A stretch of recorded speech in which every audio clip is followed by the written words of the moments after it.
مخصوص کر دیتا؟ کو بھوکا رہنے کا حکم کیوں دیا؟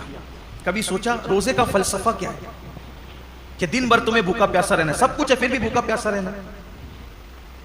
جیسے کچھ نیکیاں کچھ عبادتیں خاص مالداروں کے لیے رکھی ہے، ویسے کچھ عبادتیں اللہ غریبوں کے لیے رکھ دیتا. جیسے قربانی مالداروں کے لیے ہے، زکوٰۃ مالداروں کے لیے ہے، حج مالداروں کے لیے، یہ عبادتیں تو مالداروں کے لیے مخصوص کر دی، تو روزے جیسی بھوکے پیاسے رہنے کی عبادت بھی غریبوں کے لیے مخصوص کر دیتا. ایسا کیوں ہوا؟ سب روزہ رکھو، سب کو بھوکا پیاسا کیوں رکھوا رہا ہے؟ اور وجہ یہ ہے کہ مالدار لوگ 11 مہینے پیٹ بھر کے حلق تک کھاتے ہیں، تو ان کو پتہ نہیں ہوتا ہے کہ بھوکوں کی بھوک کیا ہوتی ہے. جو بندہ جس تکلیف سے گزرے گا نہیں، اس کو اس تکلیف کا احساس کبھی نہیں ہوگا. جو یتیم نہیں تھا اس کو یتیموں کا درد کبھی پتہ نہیں چل سکتا. جو غریب نہیں ہو اس کو غریبوں کا درد کبھی پتہ نہیں چل سکتا. جو پیدائشی مالدار ہو ان کی فکر میں، اور جو غریبی سے مالدار کی طرف آئے ہیں ان کی فکر میں زمین آسمان کا فرق ہے.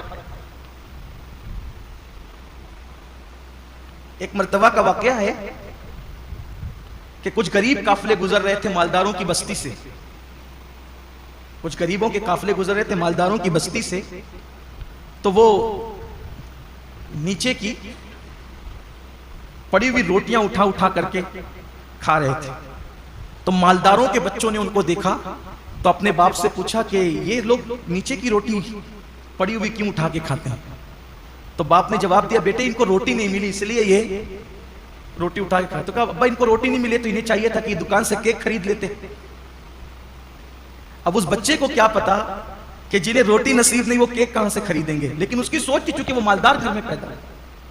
تو جو غربت، اسی لیے اللہ نے اپنے محبوب صلی اللہ علیہ وآلہ وسلم کو یتیم پیدا فرمایا.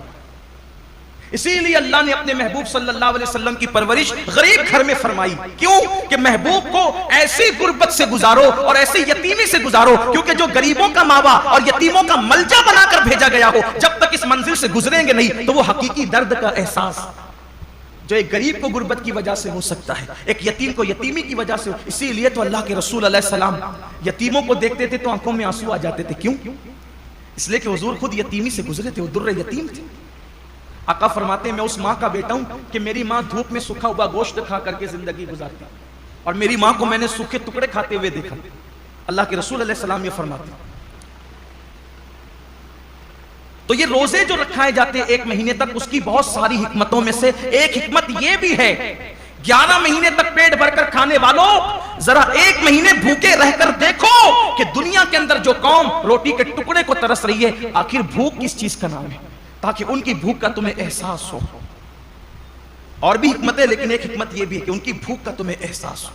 تو یہ مہینہ مواسات کا مہینہ ہے، حاجتیں پوری کرنے کا مہینہ ہے، تکلیفیں پوری کرنے کا مہینہ ہے. اللہ کے رسول علیہ السلام کا فرمان ہے، حدیث پاک میں آتا ہے کہ جو ماہ رمضان شریف میں اپنے کسی مومن بھائی کی صرف ایک حاجت پوری کر دے، ایک حاجت، اللہ تعالیٰ اس کی 10 لاکھ حاجتوں کو پورا فرمائے گا، اور اس کو گناہوں سے ایسے پاک کر دے گا جیسے وہ ابھی اپنی ماں کے پیٹ سے پیدا ہوا.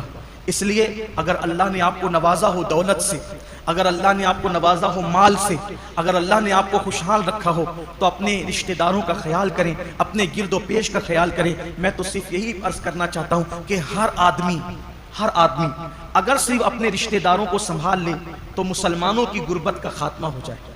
اس لیے اپنے گرد و پیش کا جائزہ لیں، حسب حیثیت حسب طاقت ایک دوسرے کی مدد کریں، اور ایک دوسرے کی مدد کرنے کے ساتھ ساتھ اللہ تعالیٰ نے اگر آپ کو مال دیا ہے، دولت دیا ہے، تو اپنے مال سے مدارس اسلامیہ کی بھی مدد کریں.